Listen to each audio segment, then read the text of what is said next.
Bismillahirrahmanirrahim. Assalamualaikum warahmatullahi wabarakatuh. Innal hamdalillah nahmaduhu wa nasta'inuhu wa nastahdi bihi wa nastaghfiruh. Wa na'udzu billahi min shururi anfusina wa min sayyiati a'malina. Man yahdihillahu fala mudilla lahu wa man yudlil fala hadiya lahu. Asyhadu an la ilaha illallah wahdahu la syarika lahu wa asyhadu anna Muhammadan 'abduhu wa rasuluh. Allahumma shalli wa sallim ala sayyidina Muhammad wa ala alihi wa ashabihi wa tabi'in wa tabi'ut tabi'in wa man tabi'ahum bi ihsanin ila yaumiddin. A'udzu billahi minasyaitonir rajim. Ya ayyuhalladzina amanu taqullaha haqqa tuqatih wa la tamutunna illa wa antum muslimun. Amma ba'd. Yang berusaha Tuan Haji Ahmad Nazri Muhammad Yusof selaku penerbit rancangan tafsir Al-Quran dan seterusnya sidang pendengar yang dirahmati Allah Subhanahu wa taala. Alhamdulillah. Pertamanya marilah kita bersama-sama merafakkan setinggi kesyukuran kehadrat Allah Subhanahu wa taala di atas segala nikmat kurniaan dan rezekinya yang tidak ternilai. Selawat dan salam ke atas junjungan besar Nabi Muhammad sallallahu alaihi wasallam, ahli keluarga baginda dan para sahabatnya yang tercinta. Tuan-tuan, puan-puan, para pendengar yang dimuliakan, bersama saya Profesor Dr. Muhammad Najib bin Abdul Kadir, Pusat Kajian Al-Quran dan As-Sunnah Fakulti Pengajian Islam Universiti Kebangsaan Malaysia. Pada hari ini kita akan menyambung kembali rancangan tafsir Al-Quran bagi siri ke-32. InsyaAllah pada kali ini kita akan membincangkan mengenai pentafsiran ayat ke-43 dan 44 surah Yusuf. A'udzu billahi minasyaitonir rajim. Bismillahirrahmanirrahim. وقال الملك إني أرى 7 بقرات سمان يأكلهن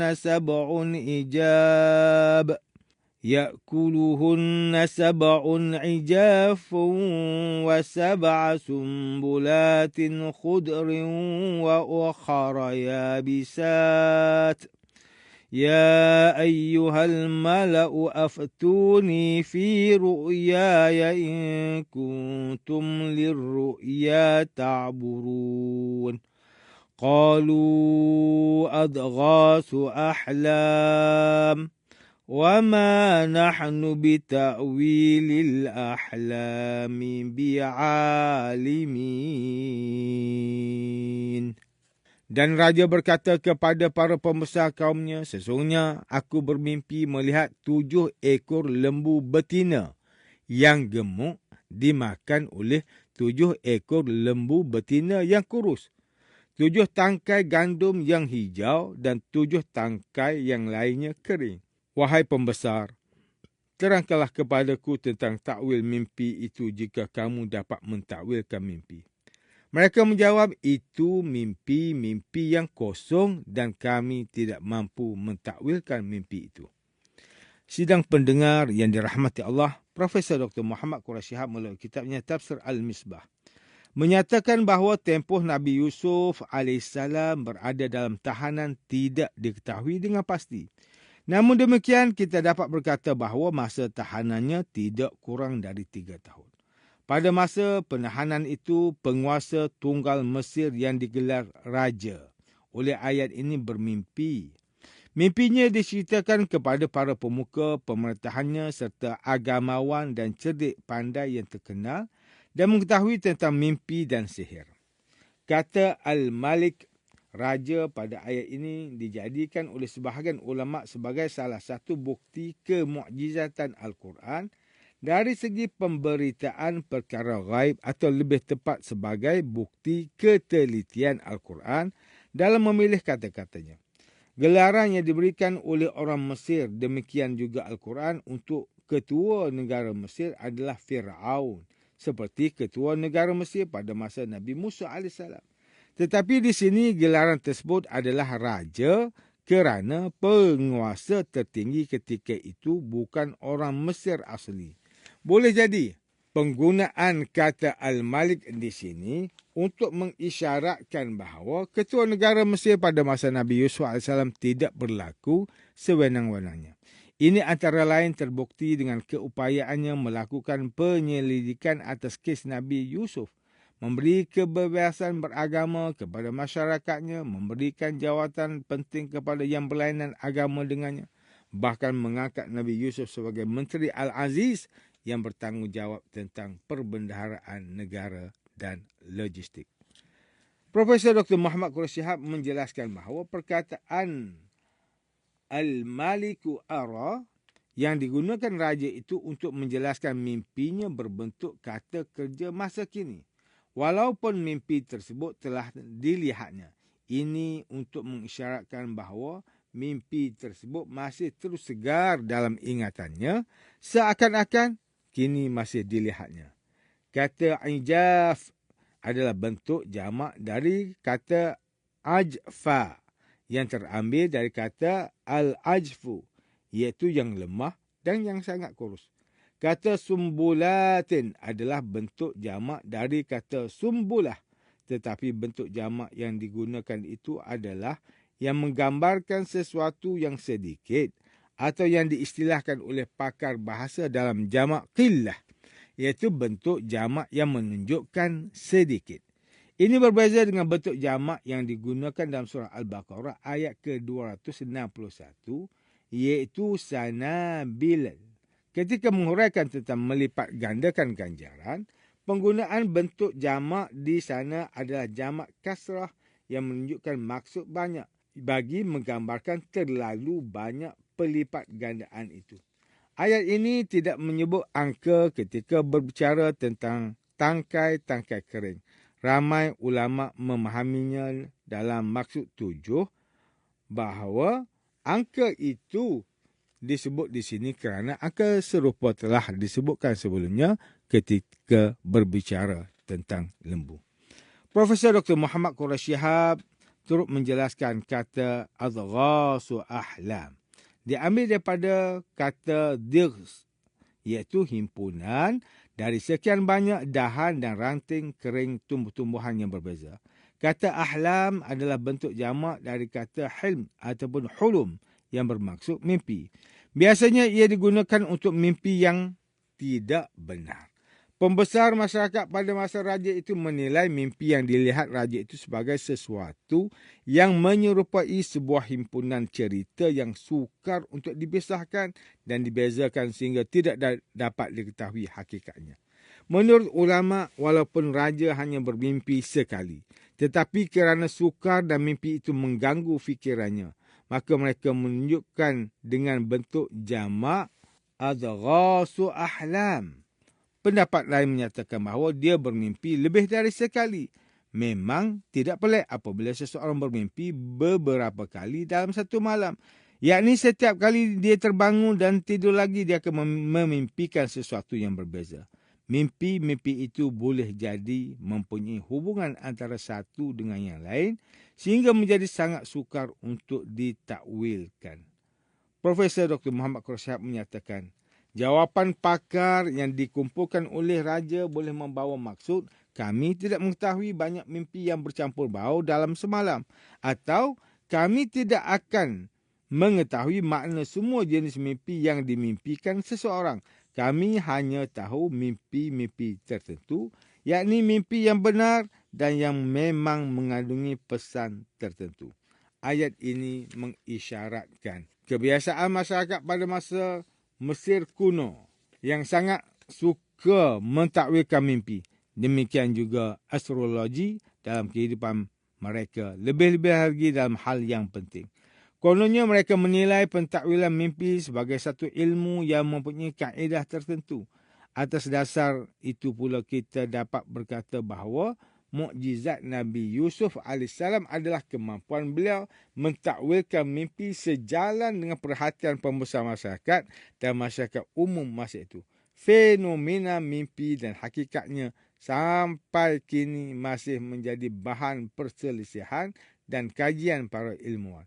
Bukti-bukti tentang mimpi yang menjadi lambang dan peristiwa mendatang terlalu sukar untuk dihuraikan hakikatnya dan sangat sukar pula untuk mengingkari akan terjadinya perkara tersebut. Manakala Profesor Dr. Haji Abdul Malik bin Abdul Karim Amrullah atau lebih dikenali sebagai Hamka melalui kitabnya Tafsir Al-Azhar ketika mentafsirkan ayat ke-43 dan 44 surah ini menerangkan bahawa raja telah bermimpi yang di dalam mimpi terdapat lembu gemuk dan lembu kurus. Gemuk adalah lambang dari kesuburan dan kurus adalah lambang dari kurang makan. Tetapi apabila yang kurus memakan, yang gemuk sudah menjadi sukar bagi orang yang untuk mencari takbirnya. Kemudian mimpi raja bertambah lagi, 7 tangkai yang hijau dan 7 tangkai lainnya yang kering yang melambangkan dari subur dan kering. Tangkai yang hijau adalah kerana tumbuhnya subur. Kesuburan berasal dari cukup air. Kering ialah kerana tanah kekurangan air. Tetapi mengapa lembu yang gemuk 7, yang kurus pun 7. Tangkai hijau 7, tangkai kering pun 7 pula. 7 apa? Rancangan raja menjadi murung kerana mimpi terlalu ganjil.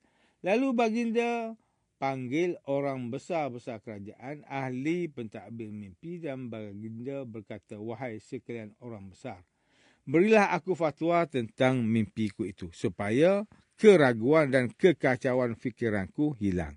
Jika ada di antara orang besar yang ahli takbir mimpi, tolonglah takbirkan. Sebab mimpi yang ganjil itu sangat besar kesannya ke dalam ingatan apabila yang bermimpi telah bangun. Tetapi tidak seorang pun yang sanggup mentadbirkan mimpi raja. Sebab itu mereka menjawab, wahai tuanku, raja kami, sesungguhnya itu agaknya hanya mimpi kosong. Di dalam bahasa Arab yang kelihatan ketika dia tidur dibahagikan kepada 2 perkara. Penglihatan yang dapat diertikan, ditakwilkan ataupun ditakbirkan. Dinamai sebagai ru'ya. Itulah mimpi. Yang satu lagi dinamakan sebagai adghasu ahlam, iaitu ahlamin sahaja. Iaitu mimpi yang tidak tentu hujung pangkal, seumpama bermimpi dikejar hantu, bertemu ular lalu timbul takut, atau bermimpi dikejar harimau. Maka teranglah jawapan orang besar istana itu. Mereka menyembahkan kepada raja bahawa baginda itu mungkin hanya adghasu ahlam sahaja, iaitu yang tidak tentu hujung pangkalnya. Dan kemudian mereka mengakui terus terang bahawa mereka tidak mampu atau tidak berpengetahuan tentang takbir mimpi raja itu. Pentafsir At-Turbashi menyatakan dalam tafsirnya bahawa ru'ya yang datang dari Allah atau sekurang-kurangnya dari malaikat, sedang ahlam sudah kekacauan dari syaitan. Tuan-tuan dan puan-puan yang dirahmati Allah Subhanahu Wa Taala, demikianlah tafsir bagi ayat ke-43 dan 44 surah Yusuf menurut pentafsiran oleh para ulama. Ayat ke-43 dan ke-44 surah Yusuf ini menjelaskan kejadian mimpi seorang raja yang meminta untuk pembesarnya mentakwilkan mimpi beliau tentang 7 ekor lembu kurus yang memakan 7 ekor lembu gemuk dan 7 tangkai yang hijau dan 7 tangkai gandum yang kering. Baru-baru ini, kecoh satu kumpulan dikenali sebagai Gerakan Akhir Zaman, Gaza, berasal dari Indonesia dan dikatakan sedang membuat persiapan untuk akhir zaman berdasarkan mimpi Muhammad Qasim Abdul Karim yang mendakwa hanya mengikut kehendak Allah di dalam mimpinya. Mimpi seorang lelaki bernama Muhammad Qasim Abdul Karim itu mendakwa bahawa dia mengetahui peristiwa akhir zaman melalui mimpi. Pemuda Pakistan ini terkenal dengan mimpi yang semakin menjadi perhatian seluruh dunia kerana banyak yang telah menjadi kenyataan. Peristiwa seperti ini bukanlah pertama kali berlaku di Malaysia. Jika kita melihat situasi masyarakat pada hari ini, terdapat sesetengah masyarakat yang mempercayai mimpi individu tertentu seperti mendakwa mimpi bertemu dengan Allah, bertemu Rasulullah sallallahu alaihi wasallam sebanyak 300 kali, namun tidak berani memandang baginda serta diberikan amanah oleh Allah untuk berkongsi mimpinya dengan masyarakat dan mimpi bertemu Dajjal beberapa kali selain dapat melihat Ya'juj dan Ma'juj ketika dilepaskan di muka bumi. Sedangkan seseorang mukmin itu tidak sewajarnya menjadikan mimpi sebagai suatu pegangan atau akidah dalam beragama. Bahkan sewajarnya menjadikan Al-Quran dan Sunnah sebagai suatu panduan utama dalam kehidupan ini. Sidang pendengar yang dimuliakan, antara pengajaran yang boleh kita ambil daripada tafsir ke-43 dan 44 surah Yusuf ini ialah setiap Muslim hendaklah mengambil pengajaran bahawa mimpi tidak boleh dijadikan suatu pegangan atau akidah dalam kehidupan seorang Islam. Umat Islam hendaklah mengetahui bahawa mimpi yang diperolehi ketika tidur tidak boleh ditakwilkan sesuka hati tanpa ilmu tentang mimpi tersebut. Sebagai Muslim, kita perlu berfikir bahawa ramalan masa depan yang diperolehi dari mimpi bukanlah suatu pemberitahuan Allah terhadap kita yang boleh dijadikan suatu pegangan dan kehidupan seharian. Sidang pendengar yang dirahmati Allah, sekian saja rancangan tafsir Al-Quran pada hari ini. Semoga kita semua mendapat manfaat daripada perbincangan ilmu ini. InsyaAllah, mudah-mudahan kita akan bertemu lagi pada siri rancangan tafsir Al-Quran yang akan datang. Wabillahi taufiq wal hidayah. Wassalamualaikum warahmatullahi wabarakatuh.